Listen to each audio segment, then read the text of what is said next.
figure out how I was gonna support my family and provide the kind of life I felt like they deserved. Uh, I had a great job at the time, and but didn't have any savings. Wasn't invested in a 401k. Wasn't doing anything to like that was concerning my financial future. I was just only concerned about like each day and week, right, and Yeah, month. yeah, And so found myself, going from single to married pretty quick, and then all that, like your thought process just changes once you're married, and you're talking about family, and you're thinking about more than just yourself. And so I started researching ways to build passive income. I've always tried to like find little hustles here and there to make a little extra money. So like I just figured I'd do some side hustles, make some more money, and save it was kind of the, the thought process. And then stumbled across just different videos and articles about real estate and just thought to myself, that's something I could do. And really didn't understand the power of it right away. And then after I bought my first deal, realized that this is something that could, you know, not just provide a little extra money, but like change my life and change the trajectory of my family's life. And so just all in after that, man. yeah, yeah. No doubt, no doubt. All right, so you mentioned your first deal. So how'd that come about? Yeah, the first deal was through word of mouth, man. I'm a strong believer, and I'll tell anybody and everybody that I'm a real estate investor. I'll tell them that first. I have another job, but um, I always like people to know what I'm doing because you never know who's got your next deal, Yeah, or you never know who knows somebody that's got your next deal. So I just was telling people I was a real estate investor, and a buddy of mine found out about it. He was in a tough spot with a house he owned, and asked me did I want to buy it at a discount, and I told him I would be happy to. I didn't have any money to buy it, but I told him I would buy it. And so we went and we figured that out. Took out a loan against my wife's 401k and bought that rental property. And we didn't do anything to it, just left the tenant in it and started collecting rent. And then, like, that's when I knew I was like, I just got to figure this out on the scale because that was just powerful. yeah, yeah, yeah. No doubt. All right, so what kind of market is this in? Is this in Arkansas? Yes, sir. Northwest Arkansas, up near University of Arkansas, Okay, Fayetteville. okay. All right, good deal. So you said you took out a loan from the 401k to purchase the property. So did you purchase the property traditional 20% down, or did you Yeah, do some type of? 15% down Okay, on we used a construction loan, so it was 15% down, 20-year amortization, and I believe it was an adjustable interest rate after 3 years. So after 3 years, the rate will go up or down. okay. All right, good deal, good deal. And did you like you listen to like a podcast or anything before this? Like how'd you Yeah. get the Before I actually, confidence to do this? yeah. So I'd say between when I decided I was going to start investing in real estate and when I actually did the first deal was probably 3 or 4 months. Okay. I was just reading books, listening to podcasts, and like during that period of time is when I really fell in love with real estate because I just couldn't get enough like information in my brain. Like it was, if I'm in the car, it's podcasts. If I'm at home, it's audio books, and just I was constantly just consuming information.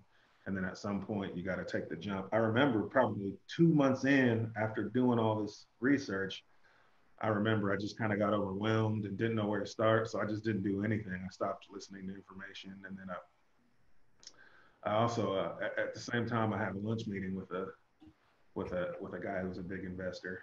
And I think his advice to me was you need money to start investing. If you don't have savings, you don't need to be investing.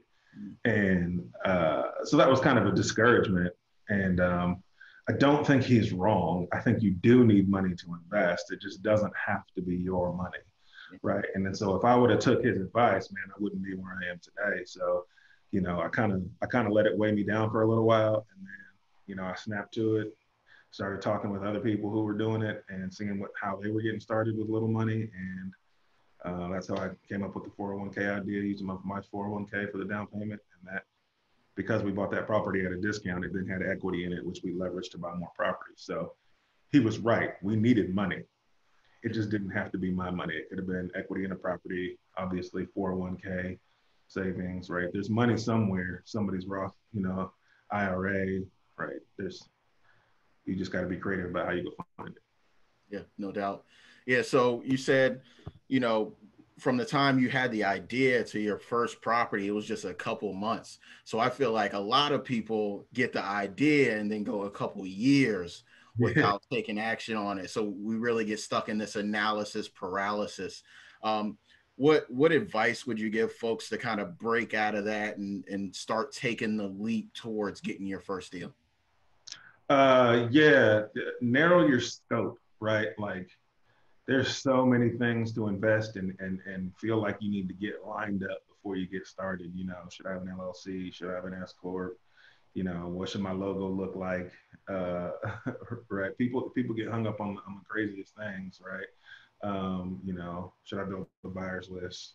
Should I, like, all these things? Who's going to do the contract work? Right? How do I pick a good contractor? How am I going to be sure they're not running away with my money? Right? And so to kind of, my thought has always been like, find a good deal and that'll make your life easier, right? If you really got a good deal, you've limited your risk, because if it's truly a good deal, somebody's going to buy it, man. So, somebody will take that off your hands Yeah. quickly.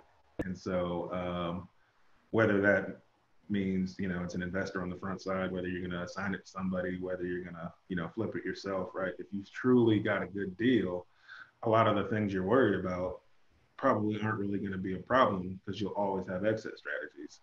And also, if you've truly got a good deal and you really want to capitalize the full potential of that good deal yourself, it's going to motivate you to do those other things, right, in the order they need to be done in, right? If you've got a good deal on the line, you're first going to find somebody who's going to finance it, right? Because you got to own it. So you'll be laser focused on finding financing, and then once you do that, you'll be laser focused on figuring out who's going to fix it up, what's going to be the plan for that, and then you'll be focused on figuring out how you're going to exit out of a deal.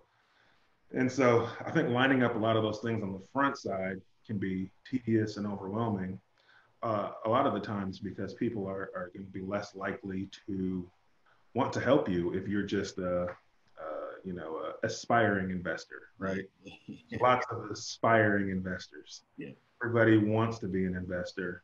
And so, when banks hear, hey, I'm an aspiring investor, they kind of tune out, because they don't know if you're going to follow up on your word, right? Am I wasting my time talking to you?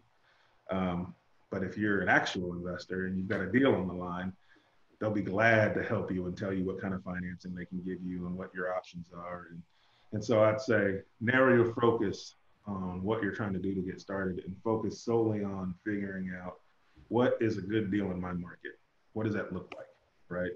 And some of the ways you can do that are, um, get involved in as many local real estate investor meetings, groups, associations, anything where investors are gathering. You need to be there, virtually, in person, however that works right now. Like, you need to be a part of that.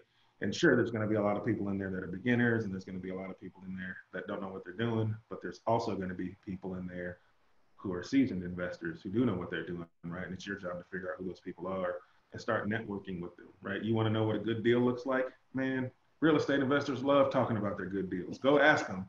Go ask them, hey, man, what was your best deal? They'll tell you that all day long, man. Yeah. Yeah. Right? And just start taking notes, right? Like, or ask them, hey, what was your last deal? What that look like, right? And they'll tell you, but that'll give you a sense of like what they paid for it, where it was, how much money they put into it, what they did with it afterwards. And that'll start building some like guide rails for you as to what a good deal looks like. Um, Start going on Zillow and filtering for sold comps. So you only want to look at things that sold within the last year or two, right? And start looking for the ones like in neighborhoods that you're familiar with or you're comfortable buying in, and look for what sold the cheapest, right? And then go look on the county records wherever you are and see if it sold to an LLC. And if it did, right? There's a good chance that that was an investment purchase, right? So you can see this is what an investor was willing to pay for a house like this in this neighborhood, and that might help you get a sense of what a good deal might look like. Now, just because they bought it doesn't mean it was a good deal, but it'll give you a sense for what investors are paying for homes in that area. It's just a good place to start. You can do that right now on your computer, today, right? So that gives you a sense um, for those things.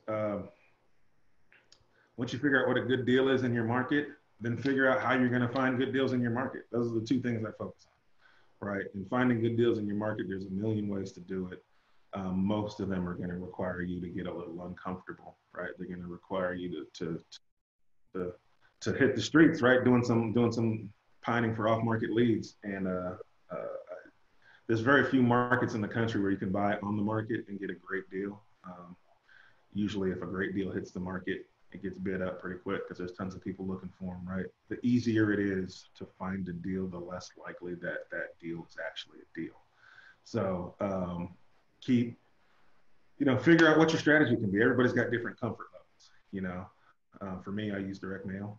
I do direct mail marketing, and I have a website, and those are the two strategies that I use. And I'll be shifting at some point to do different other strategies. There's ringless voicemail strategies. There's all kinds of different ways to start finding those leads. You can make cold calls. Cold calls is super uncomfortable. Some people are great at it though. Some people are super great at just picking up the phone, calling somebody, striking up a conversation, asking them about their house. If you're good at that, like if you're comfortable with that, there's no reason you shouldn't have a deal within 30 days, because you're making direct contact with somebody who owns the home, right? It's just a matter of volume. How many calls are you willing to make? How many times are you willing to get hung up on before you find a deal, right? But if you are willing to make cold calls, I promise you can find a deal fairly quickly. It's just a matter of volume. How many phone calls can you make to motivated sellers, and you will find a deal. So it's just a matter of how uncomfortable are you willing to get. So learn the strategies for finding off-market deals, right? Figure out which one fits your personality type, right? And implement it, right? It's going to cost a little bit of money. You're going to have to, direct mail marketing costs money, right? Cold calls cost less money because you're making phone calls, but you still got to figure, you got to buy a list from somewhere. Or you can go hustle a list for free, right, off of county websites and piecing things together, right? There's ways to do it free, but it's going to cost you time or money. You got to, one of those things is going to happen. So, figure out what those strategies are, and then implement one, right? Just pick one, right? You don't got to pick a bunch, just pick one and implement it and stick to it until you get a deal. And once you get that deal on the line, once you know you got that good deal on the line, man, it's going to be so motivating for you to figure out the rest, right? You'll go find financing, you'll go find contractors, right? You'll be so hungry to get that stuff done because you'll have conquered the hard steps, which is finding the deal. That's what people struggle with. If you find the deal, man, you can find the rest. The rest is easy. Yeah. So I usually, it sounds like for you, it's all about the deal. And I usually say it's all about the deal. And I try to break it down, but I want to say I got this from Bigger Pockets maybe. But like if you come to somebody and you say, I want to invest in real estate, but I need $5,000 from you. We'll go find the deal, blah, blah, blah. The person's going to be like, yeah, I might give you 5,000. But if you come to somebody and say, yo, I got this deal, we can make $1 million off of it, I need $5,000 from you. Like you come to me like I'm going to sell my car, like right now. I'm going to sell a house, I'm going to sell a car, whatever I got to do, right? To get that $5,000 so I can get in that deal. So the deal is having the deal, and then everything else kind of falls in place after that because you're so motivated to get this deal through that, you're not going to let anything stop you because you already see the profit once you have the deal. And motivation is contagious. If people see that motivation in you, they'll know you're serious. You're about it. You found the deal. Now you're trying to make it happen. Like people want to help in that sense, both because they see some profit in it for themselves, but also because they see you're hungry, right? Like people want to be involved with motivated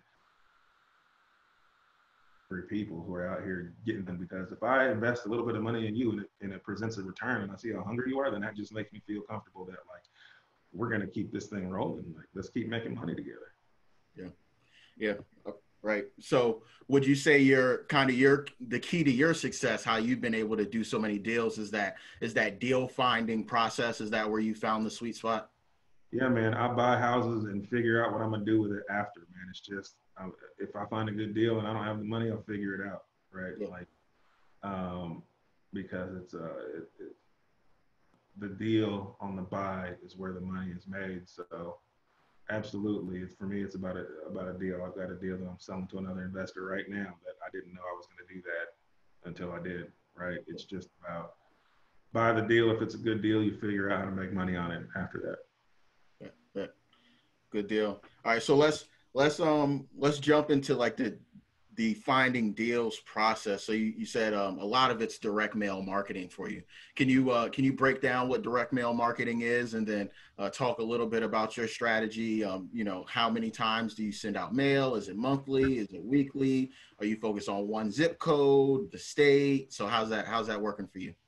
Sure. Yeah. Direct mail marketing is just where you send a piece of mail, letter, a postcard, whatever you want that piece of mail to be, you send that to a prospective homeowner, right? And it's just a solicitation to offer to buy their house. And so what I do is I send mail monthly. Well, I send it weekly, but I send it, in increments. So everybody on my list will get hit that month. So if I'm sending, 1,000 pieces of mail, right? That's 250 a week, right? If I'm sending, 2,000, it's double that a week, right? So, um, yeah, my thought process is so I send letters. I used to send postcards cheaper. I got deals from postcards. I wouldn't deter anybody from doing postcards. It's just a matter of like, what's your budget, right? Like, what can you afford to do, right? For me, I would tell people it's more important to reach more people than it is to have the perfect piece of mail. So if you can send more postcards on your budget than you can letters, twice as many or something like that, man, send postcards, man. Get your feelers out there.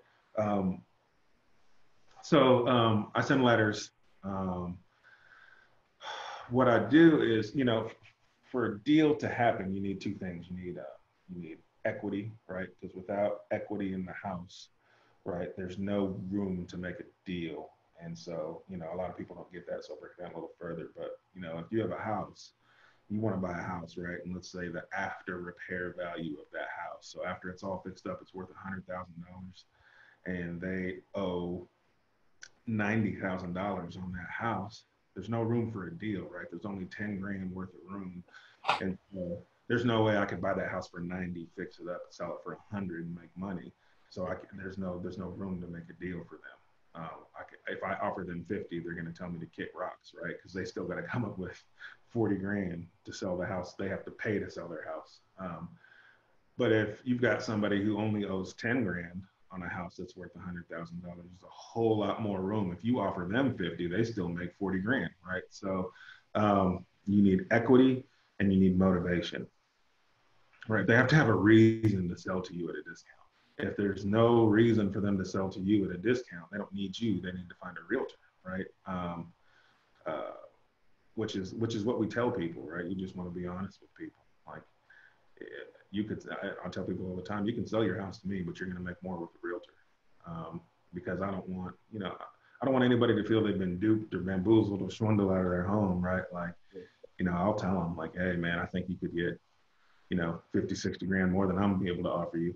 Right. But what that does is if I tell them that and they acknowledge that they know that and they still want to hear my offer or they still want to try to sell to me, then I know there's motivation there. They may not have disclosed to me what that motivation is, but Right. I know it's there because they're still willing to hear me out. And so that's one good way to uncover motivation is let them know, hey, I think you can get, you know, XYZ more money if you list it with a realtor. Maybe they just don't want to deal with realtors. Maybe they just don't want to deal with people in and out of their house, man. You never know why somebody doesn't want to deal with one. So just that's one good way to uncover motivation. But so you need those two things. So whoever you mail to, you need to make sure they have equity and they have some sort of reason to work with you. And so what we started doing when I first got started is I was mailing to um,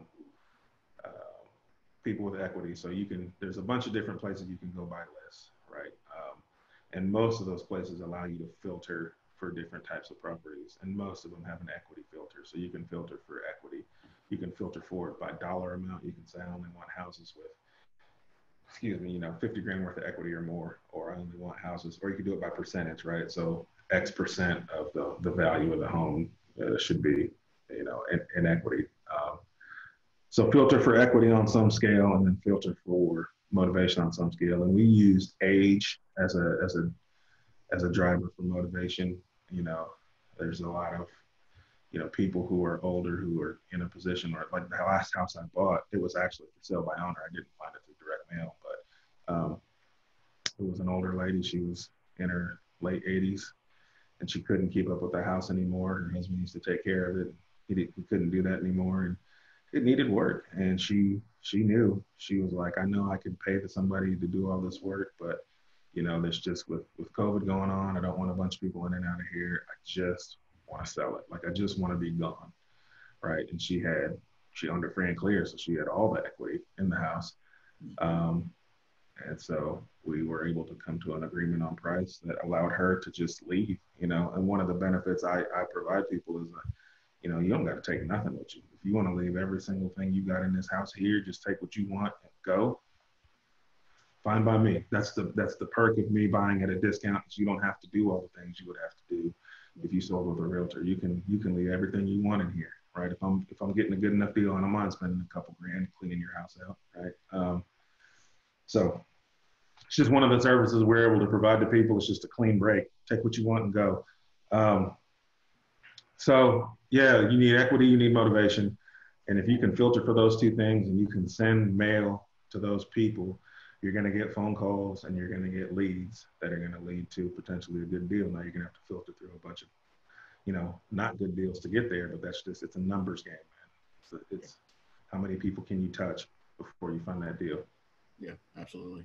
Absolutely. So, kind of transition into filtering through everything. So when they get the postcards, they contact you. Are you getting on the phone with these folks? Are you asking that they email you or go to the website? Yeah, man, you give people as many ways to contact you as humanly possible, right? So my letter says, hi, my name's Henry. I want to buy your house at 123 Main Street. You don't have to pay any realtor fees. There's no commissions. There's no closing costs. I'll pay your closing costs, close when you want to, right? Call or text me at this number, right? So that some people just want to text and I want to talk to you on the phone. I've done a whole deal from start to finish and never talked to the person and never seen the person. Yeah. Right. It's just, you don't need to now, right? We texted, we agreed to a price. I mean, I went and saw it. I went and saw the house. That might be the only interaction, but we texted everything. I show up, I look at it, I make an offer, and I'll email you the offer, right? Right. E-sign the offer, and then I'll forward that to a title company, and then they take care of the rest. They go close when they want to, and I never see them.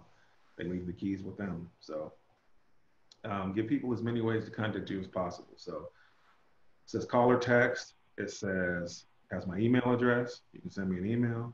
It's got my website. It says you can go to the website and fill out the form. Website's at the bottom, right? And so as many ways to contact you as possible, because you never know what somebody's comfort level is. And so, yeah, man, give them all those channels. Nice. Was like getting on the phone and talking to folks, was that something you were comfortable with before, or was it something you had to get comfortable with in order to, get success in real estate? I'm a people person, man, so I don't mind talking to people on the phone. When I first got started, I had no clue what to say. Like I know how to build rapport with people. Like I like talking to people, but I didn't know what to ask. I just knew I needed to keep people talking because that's how you build rapport. Like the more I can learn about you, the more I can start to build trust. And that's really what you're trying to do on the phone, is build trust. And it's not fake. Like I'm not trying to build fake trust. Like I truly want people to know that they can trust me. I'm not trying to take advantage of them.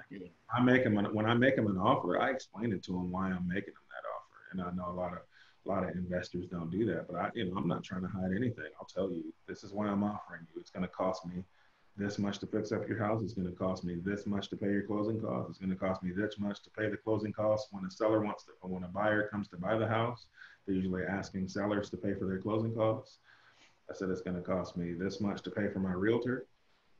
So at the end of the day, after all that, you know, this is what I stand to make. I show them all that. Like, I have no problem showing them all that because I want them to know you can trust me, you can trust the offer I'm making you.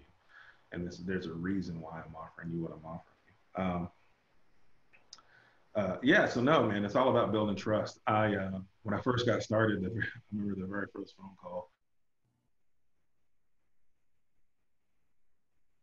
I didn't know what to say. I didn't know what to say to people when they called me if I went up on a lead, until somebody was actually on the phone wanting to know what I could do for them. And so I powered my way through that one and set up an appointment to go see it. And then immediately just started Googling, like, you know, real estate investor questions to ask sellers, and just found a bunch of different lists. And I literally would print them out and have them sitting on my desk. So when people called, I would just read off the list. And at first, I didn't even know why I was asking the question. Like I said, I just needed to, I know I needed to keep the conversation going. But at some point, you kind of figure out what questions get you what you want information wise and what don't. And you can weed it out. But right now, I really only ask, how old is the roof? I ask how, if it has central heat and air, and how old that is, right? I ask them how many bedrooms and bathrooms, and even if I know already, I still ask them because it's a question people expect you to ask, mm-hmm. And it keeps them talking, right? And you'd be surprised what people tell you, man. If you just start asking them a couple of questions, they'll tell you the whole life story, right? Yeah. Which is fine because it helps you uncover what that motivation might be, right? Which helps you figure out how you can help people, right? There may be ways to help them that don't include you having to buy their house, right? Yeah. Right. They may be like the lady whose house I just bought that I was talking about. She's an older lady. She needed help moving, right? She said she wanted to take her ceiling fans, right, from the house and put them in her place she was moving, right? And that made the light bulb go off in my head. And I was like, well, here, I can offer you X amount for your house, and I'd be glad to buy you all brand new ceiling fans, right? And I'll have them delivered, and then I can have them even installed in your new house, right? That's a minor expense for me, but a big deal for her, right? Yeah. She wanted to take her old ceiling fan. I need to take your old ceiling fan. I use it. But that gives her comfortability knowing that A, she can trust me, and B, she might be more willing to take my offer than somebody else's, right? Because I'm willing to do more to try to help her in the situation that she's in. So, like I said, the questions just help you uncover how you can help people, right? So I had ceiling fans delivered to her that she could take to her new place. Nice. All right, so we talked a little bit about finding deals, talking to folks on the phone. So once you have the deal, how do you determine your exit strategy? And do you prefer something over another? Like, do you prefer buy and hold over flip or wholesale, or does it just matter? Is it the numbers that kind of drives the exit strategy? Sure, there's a preference, man. From if I could hold everything, like if I had all the money in the world to keep everything, you know, then I'm gonna keep everything. I got in this to build wealth, right? Build generational wealth, build passive income. And for me, the answer to that is rentals, you know, but buying rentals comes at a cost. You got to have these down payments, right? You got to have these money to fix them up. So you need capital to do those things. And so that requires me to sell some deals, right? And that's, you know, if I'm flipping to build capital to buy more rentals, right?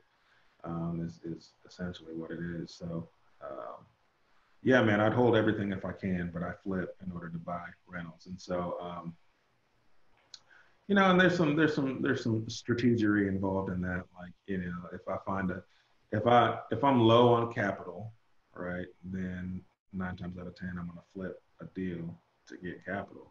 But if I'm low on capital and I find a home run rental, I'll just figure out a way to buy it and keep it for myself, right? So, yeah, I think you need to have a key strategy. You need to have one strategy that drives your business, right? Some people, you know, may not want rentals because that may not be their cup of tea, but they sure wouldn't mind making, you know, 20, 30 grand on a flip.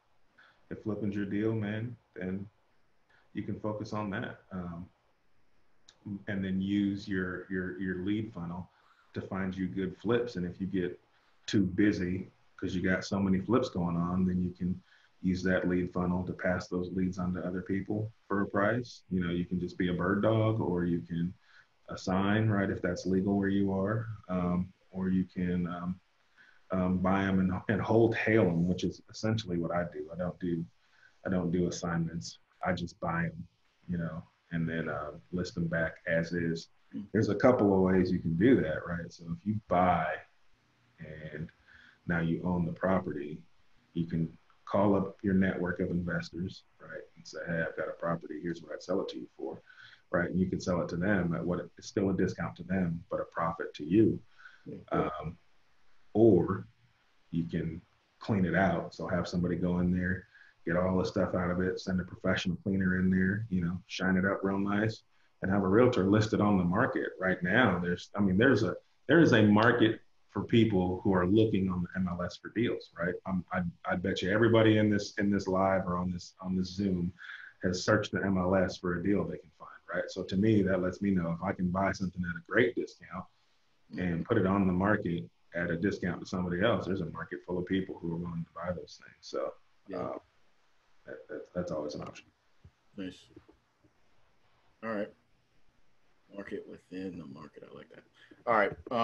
So how are you financing these properties nowadays? Do you have a go-to hard money lender or a go-to bank or private lenders, anything like that?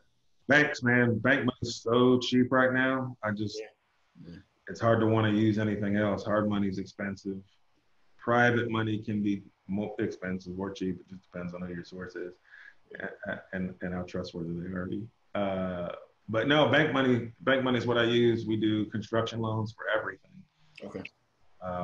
You know, they require 15% down from me, 10 to 15% down of the purchase price. Then they'll fund all of rehab at 100%, and so I'll pay interest only while I'm rehabbing the property. And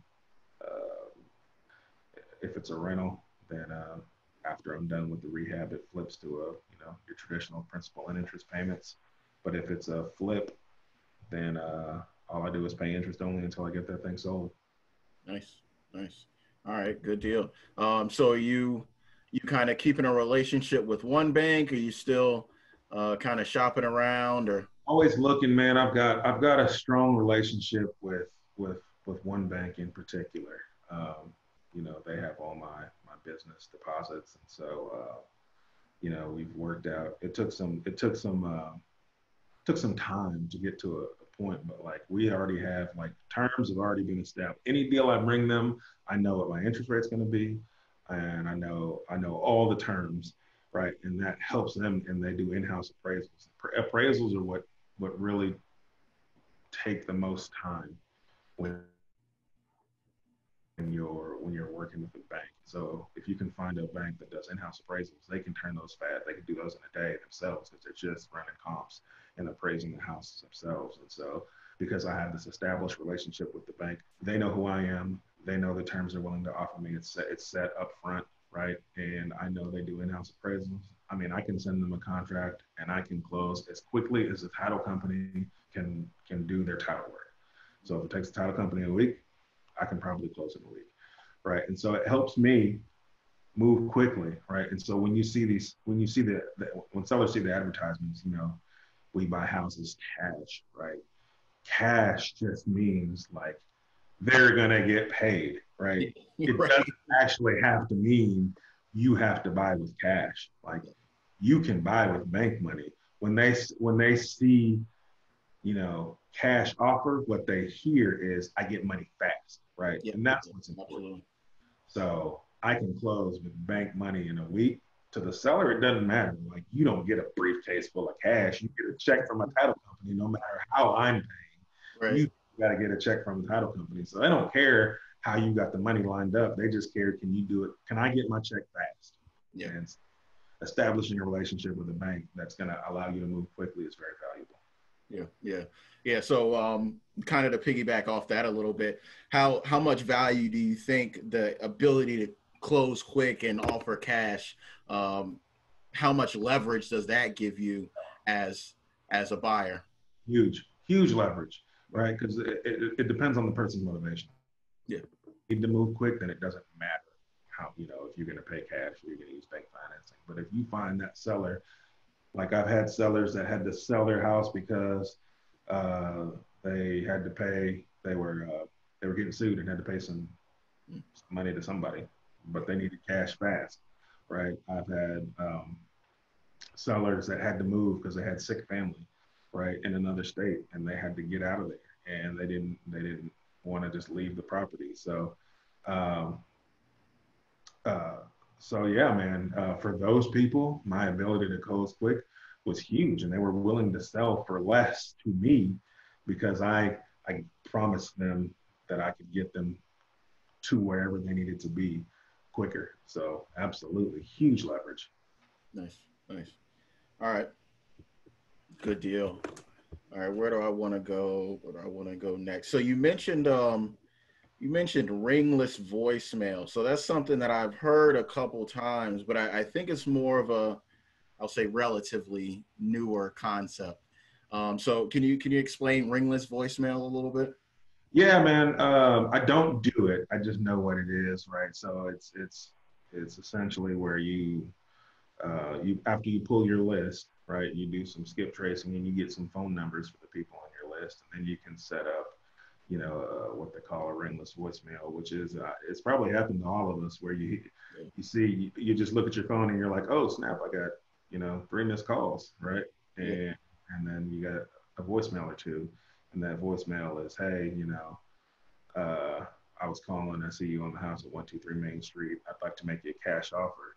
Give me a call or text back, right? So it's basically the phone rings one time and then it leaves them a voicemail. And they listen to the voicemail and they can choose to call you back or not. So it's a good option to get people to hear your message, right? And then if they call you back, then that's a lead, right? There's some reason they called you. If they didn't want to hear what you had to say, then they wouldn't. They may be calling you to give you a piece of their mind. They don't know why you're calling trying to buy their house, but you know, any form of contact is good form of contact, because if they call you and they're cursing you out, that's somebody you don't need to spend money marketing to again. Okay, good deal. So what's your portfolio looking like now? I know I've seen, you know, 30 deals in 3 years, and or deals first year, 63 years. What are you looking like now? Yeah, we're at about a total of 60 doors. About a little over half of those I own in my own LLC, and I'd say about 25 of those I own in a 50-50 partnership with my business partner. So we're at about 60 doors. We're still doing 6 to 10 flips a year, whether that's an actual fix it up and flip it, or if it's a wholesale, you know. When I say flips, I just mean I buy it and then I sell it to somebody else. I don't necessarily mean that I rehab it. Yeah. Okay. Good deal. So on the LLC side, this is being a CPA. This is something I get all the time. What should I do? Should I put in an LLC? Can you set up an LLC for me? So kind of how do you approach it? Do you have all of the deals that you own in one, and then all that you and your partner own in one? That's correct. Yep. So I have 2 LLCs. I've got one for all my own deals, and I've got one for my partnership. Um, uh, yep. And if I went into another partnership with somebody else, I would form a different LLC for that. So that's just kind of how I choose to structure it. I'm no CPA and I'm no attorney, so I can't advise you on what I think the best strategy is. That's just the one that works for me. I know there's a lot of, you know, there's some things you have to do to ensure that LLC gives you the protection that you're needing from it. And the more LLCs you have, the more things you got to do. And I'm just, you know, less is more for me. So that's why I only have 2. Yeah, understood. Yeah, so piggybacking off that, a lot of the times I'm like, the more LLCs you have, the more paperwork you got to do, the more fees you got to pay. It becomes a lot when you want to do an LLC. Do the right paperwork, structure it doesn't matter. So yeah.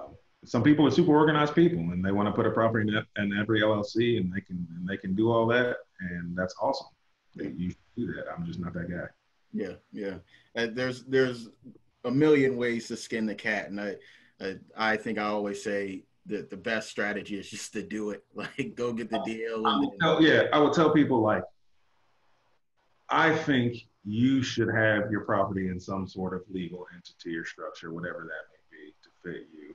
But don't let that stop you from doing a deal. Like, if you find a deal today and you don't have the entity set up, man, go buy the deal, figure out the entity afterwards. Yep. Yeah, absolutely. Absolutely. All right. So can you give us one, let's do like a good deal, bad deal. Can you give me like a good deal that you had, and then like a deal that not everything went the way you planned it to go? Yeah, man, sure. I'll give you a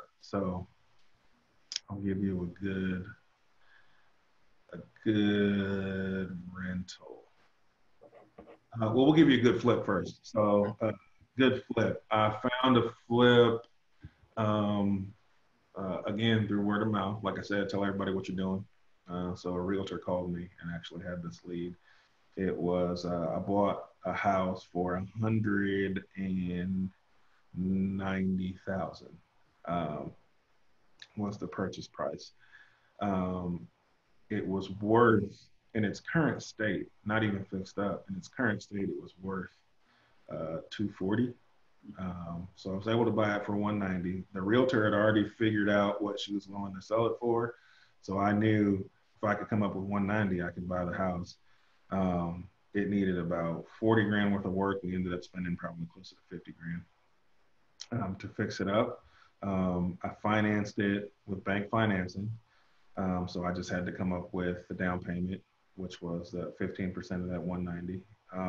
And then I used a loan. I borrowed somebody's money to come up with that down payment. So, I borrowed the down, I think it was like 20 grand or something like that. So I borrowed that 20 some odd grand from another investor and paid him 10% interest on that 20 grand. So I had the 20 grand loan for the down payment. I had the bank financing, which covered the rehab costs, right? And so we bought it for 190. I didn't put any of my own money into it because I borrowed the down payment and the bank financed the repairs. We fixed it up, and I was able to sell it for 325. And I sold it for sale by owner. And then the buyer didn't have an agent either. So I didn't have to pay a real estate agent on the sale. So I was able to capture all those funds for myself. So that was a great flip.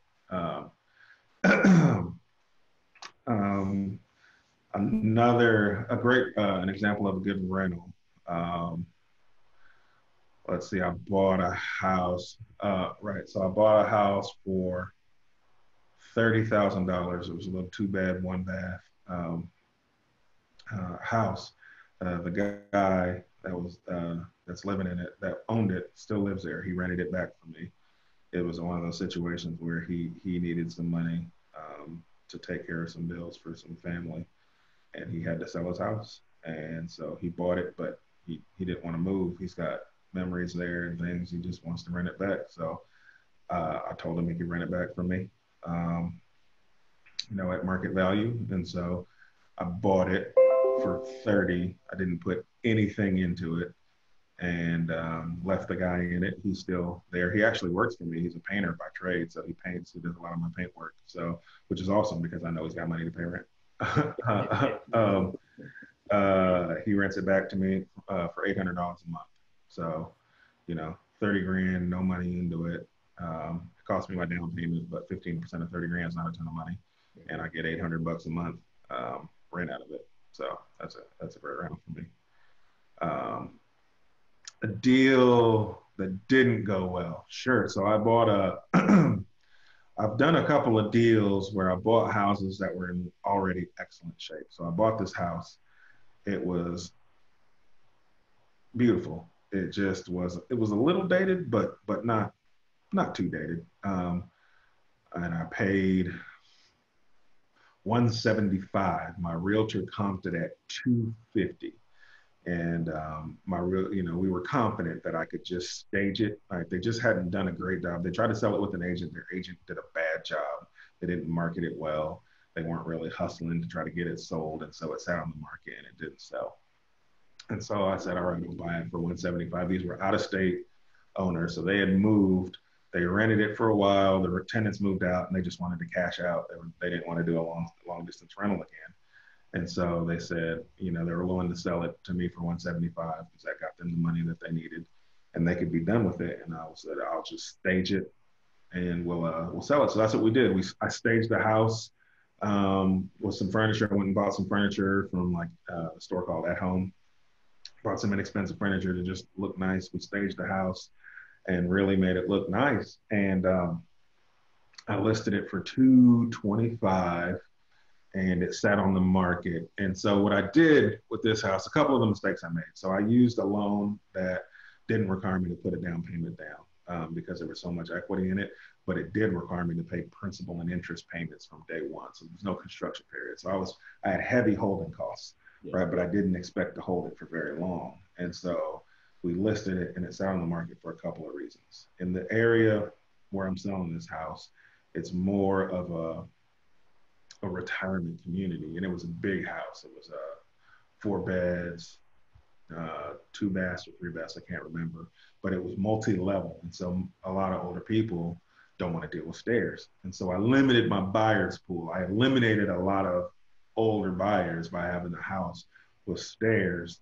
And then I also hurt myself because this house didn't really have a backyard. But this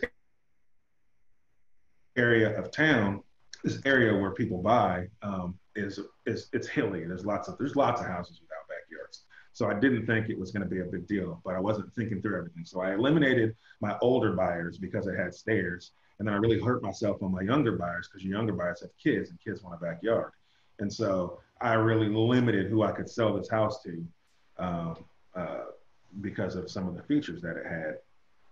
And I didn't think through that on the front side. And because of that, it sat on the market and we lowered price and lowered price and lowered price. So I ended up selling it for $205 after about 4 or 5 months on the market. So I made several mortgage payments, finally found the right buyer at 205. And I think at the end of the day, I maybe made a couple grand, maybe, right? And that the juice wasn't worth the squeeze. You know, it took a lot of time and a lot of effort and a lot of stress to make a grand or two when I could have spent that time and effort on something else that was going to make me money. So that one was painful. Glad to get rid of it. It's nice. All right. So to close out, just a couple quick questions. So first one is, with the current, what do you think about the current market with COVID and where we are? Like, how do you feel about the real estate market, and does it even matter to you? Yeah, man, absolutely. The market always matters. You know, you got to keep your eye on the market no matter what the environment is. I'll say things are not quite adding up right now. You know, unemployment is through the roof, but home sales are also through the roof, right? Things are flying off the market. Values are increasing every day. And right now, there's not enough homes on the market for people to buy, right? And so if you list something, it's selling quick. The inventory is just really low. I think the last I checked here, there was about 1/3 of the houses on the market than what would normally be on the market, but there are more buyers right now than what would normally be looking. And so what that means is your values are going to go up because people are getting in bidding wars for houses. So, you know, based on the environment, it doesn't make a lot of sense, and maybe that'll catch up at some point. Maybe it won't, who knows? But for now, what that tells me is, to capitalize on that. And so, but it also tells me that I need to be careful with what I buy because the environment can turn quickly, right? And so this is a time where I'm more strict on my numbers than I've ever been, right? I use a lot of different rules of thumb to determine whether something is a good deal or not. And I say they're rules of thumb because, you know, I could still buy above that rule of thumb. I could buy below that rule of thumb. But for right now, I'm pretty strict on my numbers. And that's because I don't know if the market's going to turn, and I don't want to get caught holding the bag on something I overpaid for because I thought the market was hot, right? And then the market shifts and I get stuck holding it. So I'm focused on buying great deals. I'm buying really low. And then if I can sell high right now because the market's hot, that's great. And if I can't because it turns on me, then I'll stick around a minute, right? I'll have multiple exit strategies still. So don't let the hot market talk yourself into overpaying for something. Yeah, yeah, good deal. All right, got a couple questions in the chat. So first one is, you said you use your website to get deals. What methods do you use on the web to get leads? So is direct mail driving the website, or does the website have some sort of driver itself? It does. It has Google AdWords. So I use a Google AdWords campaign to drive traffic to the website. Nice. Google AdWords. All right. And which company do you use to pull your leads list? And who do you use for direct mail marketing? I use a combination of Lead Source, and I use hold on, I'm drawing a blank because when you're on the spot, you always draw a blank. But I have it here, and PropStream. So I use PropStream to buy lists from. PropStream is a monthly subscription. People can hit me up and I'll get you a link to PropStream that'll get you I think it'll get you a discount. So, but yeah, PropStream is great. I think it's like $90 a month, $100 a month or something like that. But it's way more user friendly and visual than like Lead Source, and kind of gives you way more options for filtering and downloading and finding lists. It's a pretty cool tool. Nice, nice, good deal. All right, so what do you think are the best if somebody's interested in getting into real estate right now, what are the best resources you think for new investors? Man, obviously education is first, right? So find a podcast that speaks to you. Bigger Pockets is great. It's a great podcast. I think I did a lot of Flipping Junkie podcasts when I first got started, only because the guy who puts on Flipping Junkie has a similar background to me. And so it kind of spoke to me. Just find something that speaks to you that you get value from. Listen to some podcasts, read some books. I think you need to, mindset is huge if you're going to become an investor, right? You have to think differently. If you want to be successful at this, sure, anybody can go flip a house, but if you're going to turn it into a business, right, you have to have a different mentality. So read some mindset books. I read The Millionaire Next Door. That was, huge in helping me understand that, having a millionaire mindset is the first step to becoming a millionaire. And really helps you think differently about what a millionaire looks like. It doesn't look like what a lot of people think it does. And so, read some mindset books, listen to some podcasts. And then once you feel like you've got a general understanding, like once you start listening to things and you're hearing the same things over and over again, that means you probably absorbed a lot of information. Like now you need to take some steps, right? Yeah. Pick a strategy and implement it. Okay, good deal. All right, and last question is, where can people learn more about you? Yeah, man, my Instagram. So you can follow me at Independence Realty Group on Instagram. Shoot me a DM. I try to talk to everybody that shoots me a message. Just give me some time. You can book consultations with me on my Instagram. So if you want to talk real estate, talk about a deal, talk about how you get started, man, happy to talk to you. Book a consult with me and we'll help you get started. So Instagram's probably the best way to reach out to me. You can email me at JJWASH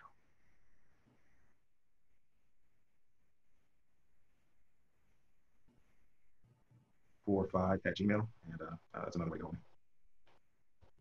Nice, nice, good deal. All right. Well, I appreciate you, brother. This has been one heck of a conversation. Thanks so much, man. I appreciate you getting back to me and all the value you're giving the folks. And man, what a story and what massive action. I know I'm motivated to go do more. So I appreciate your time, bro. Yeah, man. No, I appreciate you having me, man. You're doing great work, putting out good content, providing value to people. Thanks for the awesome T-shirt. That was great. And yeah, keep doing what you do, man. Yeah, absolutely. All right, brother. I appreciate you. Take it easy. Yes, sir. All right. Peace.